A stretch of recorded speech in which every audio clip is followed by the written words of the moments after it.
Welcome back, everyone, and if you're new, welcome. I'm Dark Hour 717, and this is the weekly news review for Star Citizen for the week of the 10th of September. This week, there really has not been a lot going on in the verse itself, but there is still plenty to go over from the past week. Before we get into it, though, do me a favor, and if you enjoy these updates, hit that like and subscribe button. It really helps me get the videos out to more people, and I'm very thankful for it. And to all of you that have subscribed, thank you deeply.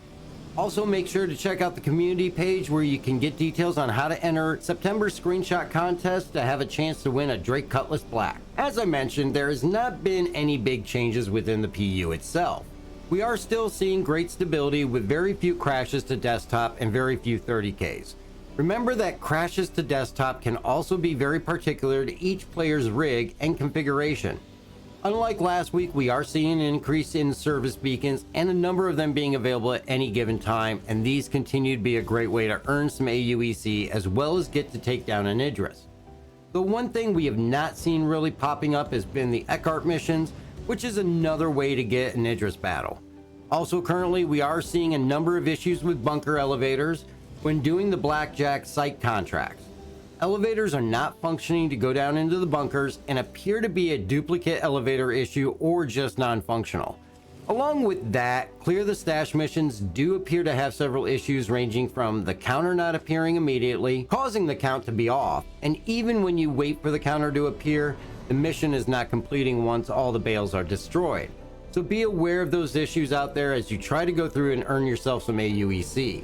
Also, remember the bunker issue does affect the Twitch missions, so to build rep with Twitch, it is best to try to stick to the simultaneous takedowns that she gives out. Though we have not successfully reached the Price of Freedom mission yet from Twitch, we will still be working on this to provide an update on that mission itself eventually. Other issues that are persistent have to do with Arena Commander as well as Star Marine, with issues being seen in the rental and equipping of items in Arena Commander. Renting components and attaching them seems to at times to get lost, and once you launch in, they are no longer there. In Star Marine, the ability to equip items such as ammo is still suffering severely as you equip items and it inadvertently removes the previously equipped item and not allow you to fully stock up with ammo or other peripherals. All in all though, 3.17.2 still continues to be a lot of fun, and even with the bugs, we are having a blast. This week also continues with the 2952 Ship Showdown event, where we saw earlier in the week the contest found its top 8 potential victors with the Redeemer, the Scorpius, the 600i, the Carrack, the Mercury Star Runner, the Argo Raft, and the Avenger Titan and C8X Pisces. Now, as of this video, the Redeemer and the 600i have both been knocked out of the competition, meaning that the Carrack and the Scorpius move into the top 4 and will face off in round 3 against each other. Currently, the Mercury Star Runner has a significant lead over the Argo Raft by almost double the votes, and on Sunday we'll see the highest rated starter ship, the Avenger Titan, take on the tiny but extremely useful C8X Pisces. So head over and get your votes in, and with the determination of the top 8 also marks the beginning of the free fly event for the Ship Showdown, making the top 8 ships available to all backers as well as to all free fly participants during this period. All you need to do is head over to the RSI page, and I'll have a link in the description. Use code GETINTOTHEVERSE and you will have the top 8 ships added to your hangar for use. If you're just getting into the verse though, create an account and use the code to get free access to fly these top ships until the 16th of September. And remember, the free fly also marks a new referral bonus. Use a referral code from a current backer and you will receive with your paid game pack not only your starter ship, but also a consolidated Outland hover quad, which is a $30 value and is a free gift for just signing up. It's a great addition and includes LTI or lifetime insurance and is fully upgradable to another ship in the future if you like. If you need a referral code, feel free to use the one that's in the description. Along with the Ship Showdown, don't forget there are currently discounted starter packs available with the Mustang Alpha available for $40, which is a 10% savings, as well as the Anvil Arrow at $76.50 US for a 15% savings. Along with the Ship Showdown version of all the top 16 ships with extended insurance up to 24 months, all available through the 16th of September. Be aware the discounted starter packs do not include Squadron 42 though. This week we also received the PU monthly report on the RSA website, as well as the Squadron 42 monthly report in our emails. Of course, this has a massive amount of information. Both take everything that has been worked on over the past month and rolls it all into one release. These reports are extensive and definitely require some time to go through, so I recommend checking them out if you're looking for an in-depth explanation of the last month's work. I will have a link to the PU monthly report in the description, and the Squadron 42 monthly report will be released on the RSI website this coming Wednesday. Also released this week was the announcement of this year's digital CitizenCon. This will take place on the 8th of October and will kick off at 11 a.m. Eastern Time. This will consist of many different panels, starting with Journey to 4.0 Planetary Pyro.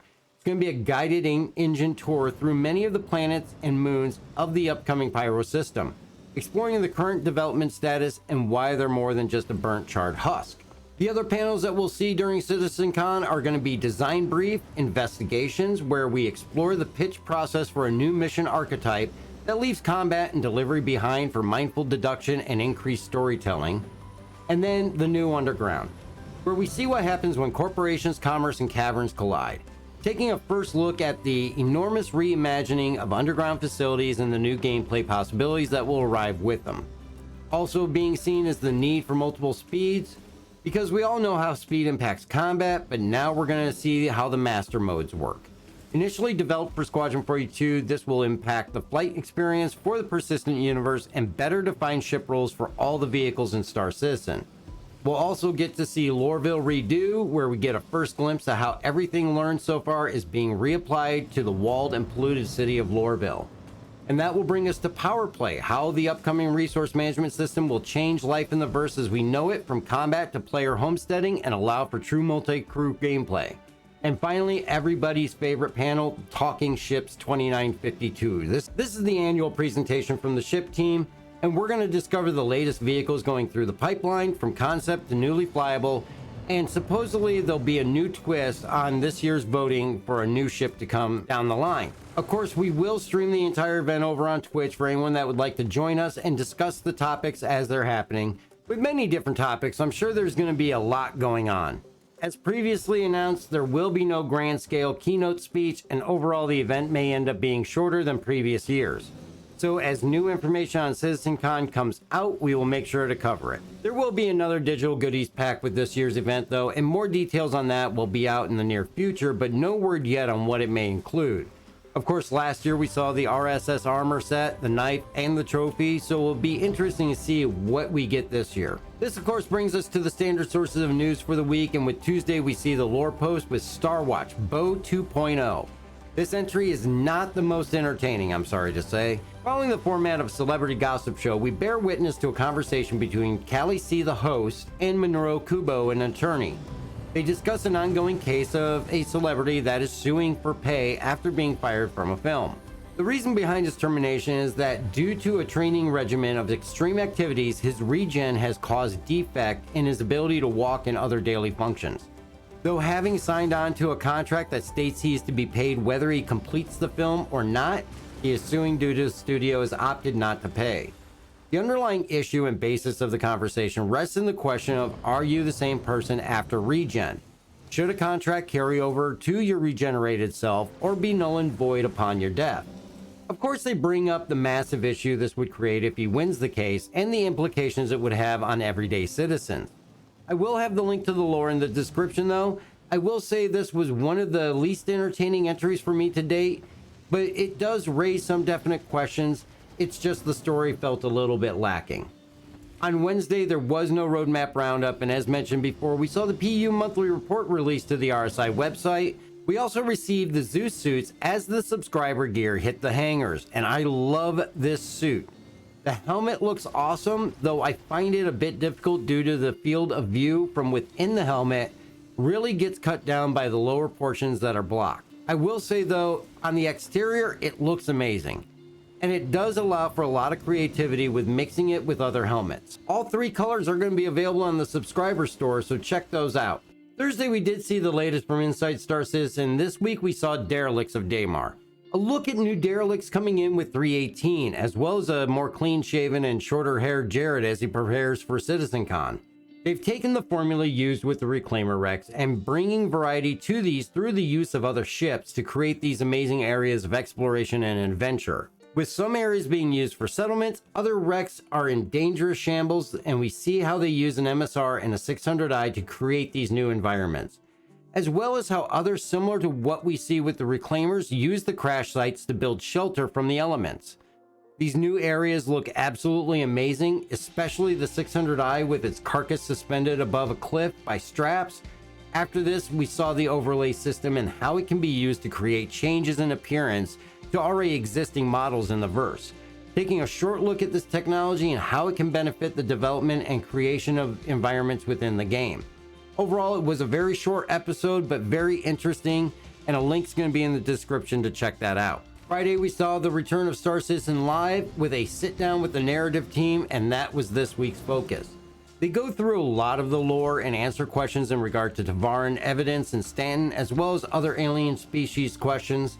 They also move on to the popularity of Sata Ball and the acceptance of it throughout the verse, leading into discussions about the whip crab and other wildlife questions, especially about the Ranta. Wildlife is definitely a long-awaited aspect of the game, so seeing and hearing about the creatures that they've come up with is very interesting. This leads into a question on the spirituality of species in the system, and they touch base on some of the beliefs of the alien species within the verse. Also brought up was questions of accessing the Galactopedia from within the verse, and they say that this is the overall plan to make this data accessible from within the game. They also discuss the Ninetales, Xenothreat, and Gangs of Pyro, and they get into quite a bit more as well, including mentioning space barnacles and getting into a discussion on the Nyx system. It is a very interesting show as the lore is what shapes the Star Citizen universe, as well as the players help determine the lore at times. I definitely recommend checking the video out. This one was definitely a very good episode, and there'll be a link in the description. That's the news for this week though, and I hope you found it useful. I'm especially excited for CitizenCon myself, but leave a comment, let me know what you're looking forward to or what panels you most want to see and what your experience in the PU has been so far. Don't forget to check out the community page to see how to enter September screenshot contest and have a chance for a Drake Cutlass Black. And you can always catch us over on Twitch every Tuesday, Thursday, and Sunday night at 7 p.m. Eastern Time, where we stream Star Citizen. If you would like to help support the channel, check out the merch store, the Patreon, or even get a membership for as low as 99 cents per month by hitting the join button above. I want to say thank you to everybody for being here with me, and please be safe out there, and we will catch you out in the verse.